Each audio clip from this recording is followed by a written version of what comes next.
Hi മച്ചാമാരെ, എല്ലാവർക്കും നമ്മുടെ ചാനലിലെ മറ്റൊരു പുതിയ വീഡിയോയിലേക്ക് സ്വാഗതം. നമ്മളിന്ന് ലൂർ കാസ്റ്റിങ്ങിനായിട്ട് വന്നിരിക്കുന്നത്. ലൂർ വന്നിട്ട് ലുക്കാനയുടെ സ്പാരോയും, റെയിൽ വന്നിട്ട് ഷെമോനോ സെഡോണയും, റോഡ് വന്നിട്ട് ഡൈവയുടെ ഫാൻറ്റം സ്നാപ്പറുമാണ്, 10 ഫീറ്റുമാണ്. നമ്മളിന്ന് ലൂർ കാസ്റ്റിങ്ങിന് വേണ്ടി വന്നിരിക്കുന്നത് ഇത്തിരി ഹെവി ആയിട്ടുള്ള സ്പോട്ടാണ്, ഡേഞ്ചർ സ്പോട്ടാണ്. നമ്മുടെ ചാനലിലേക്കുള്ള വീഡിയോസ് എടുക്കാനായിട്ട് നോക്കുമ്പോഴത്തേക്ക് ഇപ്പോഴത്തെ ജോലിയുടെ ടൈം വെച്ചിട്ട് നമുക്ക് വീഡിയോ കിട്ടുന്നില്ല ശരിക്കും. എന്തായാലും ചാനൽ നമ്മൾ കൈവിട്ട് കളയത്തില്ല. ചാനൽ നമ്മുടെ ലൈഫിൻ്റെ ഒരു പാർട്ടായിട്ട് നമ്മൾ മാറിക്കഴിഞ്ഞു. നമ്മൾ ഭയങ്കരമായിട്ട് ഹാപ്പി ആവുന്നതും നല്ല ഹാപ്പിനെസ് ആയിട്ടിരിക്കുന്നതും നമ്മൾ ആക്ടിവിറ്റീസ് എല്ലാം കണ്ടെത്തുന്നത് ഞാൻ എൻ്റെ ചാനലിലൂടെയാണ്. അതിൻ്റെ വിജയവും അതിൻ്റെ സപ്പോർട്ടും എന്ന് പറഞ്ഞാൽ എൻ്റെ സബ്സ്ക്രൈബേഴ്സായ നിങ്ങൾ തന്നെയാണ്. എന്തായാലും നമ്മൾ കാസ്റ്റ് ചെയ്ത് നമുക്ക് കുറേ നേരം കാസ്റ്റ് ചെയ്തിട്ടും നമുക്കൊന്നും കിട്ടിയിട്ടില്ലായിരുന്നു. കാരണം വേറെ ഒന്നും കൊണ്ടല്ല, പരുവം വളരെ മോശമാണ്. ആ തിര പൊങ്ങി വരുന്നത് കണ്ടോ, ചിലപ്പോൾ ഇതിൻ്റെ മണ്ടയിൽ വരെ തിര കയറി വരാനുള്ള സാധ്യതയുണ്ട്. അതുകൊണ്ട് ഇവിടെയൊക്കെ നിൽക്കുന്ന ഡേഞ്ചറാണ്. അതുകൊണ്ട് നമ്മളാരും ഇതിനെ അനുകരിക്കാനായിട്ട് പറയത്തില്ല. രണ്ടാമത് നമ്മൾ വീണ്ടും എറിഞ്ഞ് കാസ്റ്റ് ചെയ്ത് നമുക്കൊരു പുല്ലും കിട്ടിയില്ല ശരിക്കും. അങ്ങനെ കിട്ടായിരുന്നു. നമ്മൾ വന്നപ്പോഴത്തേക്ക് ലൂറ് അവിടെ കയറി ഉടക്കിയാൽ ഉടനെ തന്നെ നിങ്ങൾ ടൈറ്റ് ചെയ്ത് പിടിക്കാതെ ഇതേപോലെ ഡ്രാഗ് ലൂസ് ചെയ്തിട്ട് ബ്രൈഡിൽ പിടിച്ചിട്ട് ജസ്റ്റ് ഞാൻ ചെയ്യുന്ന കണക്ക് തട്ടി എടുക്കണം. ഇത് ചിലപ്പോൾ എല്ലാവർക്കും അറിയണമെന്നില്ല, എല്ലാവർക്കും അറിയാവുന്നവരുണ്ടായിരിക്കും. എന്നാൽ അറിഞ്ഞൂടാത്തവർക്ക് വേണ്ടി മാത്രമായിട്ട് പറയണതാണ്. ഇതേപോലെ രണ്ടും തട്ടി വിടുമ്പോഴത്തേക്ക് ചെറിയ ഹൂക്കൊക്കെ ആണെങ്കിൽ അത് ഇളവിഞ്ഞ് വരും, ചെറിയ ഉടക്കൊക്കെ ആണെങ്കിൽ ഇളവിഞ്ഞ് വരും. ലൂറ് നമ്മുടെ കയ്യിൽ കിട്ടിയിട്ടുണ്ട്.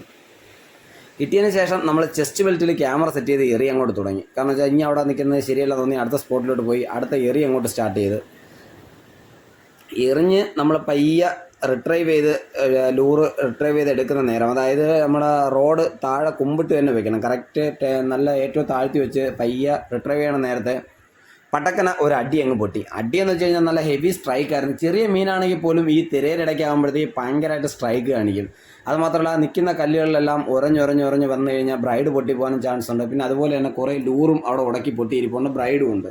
അപ്പോൾ ഇവിടെ നിന്ന് മീനിനെ കിട്ടിയാൽ കയറ്റുന്ന കാര്യം വളരെ കഷ്ടപ്പാടാണ്. എന്നാലും എറിഞ്ഞ് നോക്കിയാൽ മീൻ ഉള്ളവിടെ നോക്കി കറങ്ങി വന്ന് ഏറ്റവും അവസാനം കിട്ടിയ ഏരിയ സ്പോട്ട് ഇതാണ്. പിന്നെ ഇവിടെ നിന്ന് മീനെന്ന് പറഞ്ഞ് അടിച്ചേറ്റി എടുക്കാനുള്ള സെറ്റപ്പാണ് നോക്കിയത്. എന്ത് മീനാണെന്ന് അറിയത്തില്ല. സ്ട്രൈക്ക് അടിച്ച് ഏകദേശം നല്ല ഫൈറ്റ് എടുക്കുന്നുണ്ട്. നമ്മളതിനെ തൂക്കിയെടുത്ത് കരയിലോട്ട് കൊണ്ടുവന്നപ്പോഴേ ആളിനെ കണ്ട് നമ്മൾ ചെമ്പല്ലിയാണ് അടിച്ചിരിക്കുന്നത്.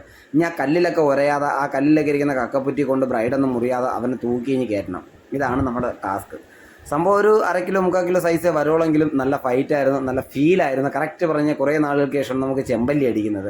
ഒരുപാട് ദിവസങ്ങളായി നമുക്ക് ചെമ്പല്ലി കിട്ടിയിട്ട് നമ്മൾ തീറ്റയടി ഇപ്പം നിർത്തി വെച്ചേക്കുന്ന വേറെ ഒന്നും കൊണ്ടല്ല, നമ്മുടെ ടൂർണമെൻറ്റ് 12 ഫീറ്റിൻ്റെ സ്റ്റിക്കിൻ്റെ ടോപ്പ് ശകലം ഡാമേജ് ആയിട്ടുണ്ട് ഗൈഡ്. അതുകൊണ്ട് നമ്മൾ ഷാഡും ലൂറിലോട്ടും തിരിഞ്ഞിരിക്കുകയാണ്. അതുമാത്രമല്ല നമ്മൾ വരുന്ന ടൈം ആകുമ്പോഴത്തേക്ക് ഫാമുകളിലെല്ലാം മിക്ക ഉള്ളിടത്തെല്ലാം അടയ്ക്കും. പിന്നെ കിട്ടാൻ വിധി ഉണ്ടെങ്കിൽ ഷാഡായാലും ലൂറായാലും കൊഞ്ചായാലും മീൻ കിട്ടാൻ വിധി ഉണ്ടെങ്കിൽ നമുക്ക് കിട്ടിയിരിക്കും. ഇതൊക്കെ ഒരു ലക്കിയാണ്. കറക്റ്റ് പറഞ്ഞാൽ ലോട്ടറി എടുക്കുന്ന പോലെയാണ്.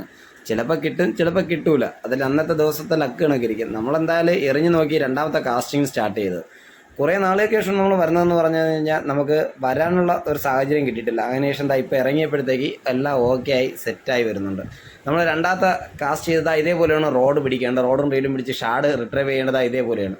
പിടിച്ച് നമ്മൾ താഴോട്ട് കൊണ്ടുവന്നത് വീണ്ടും ഒരു സ്ട്രൈക്ക് കിട്ടിയിട്ടുണ്ട്. സ്ട്രൈക്ക് എന്ന് വെച്ച് കഴിഞ്ഞാൽ ഹെവി സ്ട്രൈക്കാണ് കിട്ടിയിരിക്കുന്നത്. അത് പറ്റുന്ന രീതിക്കെല്ലാം പൊട്ടിക്കാൻ ശ്രമിക്കുന്നുണ്ട്. പക്ഷേ നമ്മൾ വിട്ടുകൊടുക്കാൻ തയ്യാറില്ല. കാരണം എന്താണെന്ന് വെച്ച് കഴിഞ്ഞാൽ നമുക്ക് ആ ലൂറ് അത്രയും ഇമ്പോർട്ടൻ്റ് ആണ്. അതുകൊണ്ട് നമ്മൾ മാക്സിമം കല്ലിൻ്റെ ഇടയിലൊക്കെ കയറ്റാത്ത രീതിയിൽ അതിനെ പിടിച്ച് പയ്യെ കൊണ്ട് മുകളിലോട്ട് കയറ്റണം. അതിനെ കയറ്റിക്കൊണ്ട് വന്നപ്പോഴത്തേക്ക് നേരത്തെ കിട്ടിയതുപോലെ തന്നെയാണ്, സെയിം തന്നെയാണ്. ഒരു 10-750 ഗ്രാം വരുന്ന ഒരു ചെമ്പല്ലിയാണ് അടിച്ചേക്കുന്നത്. ആശാനെ നമ്മൾ കരയെ കയറ്റിയിട്ടുണ്ട്.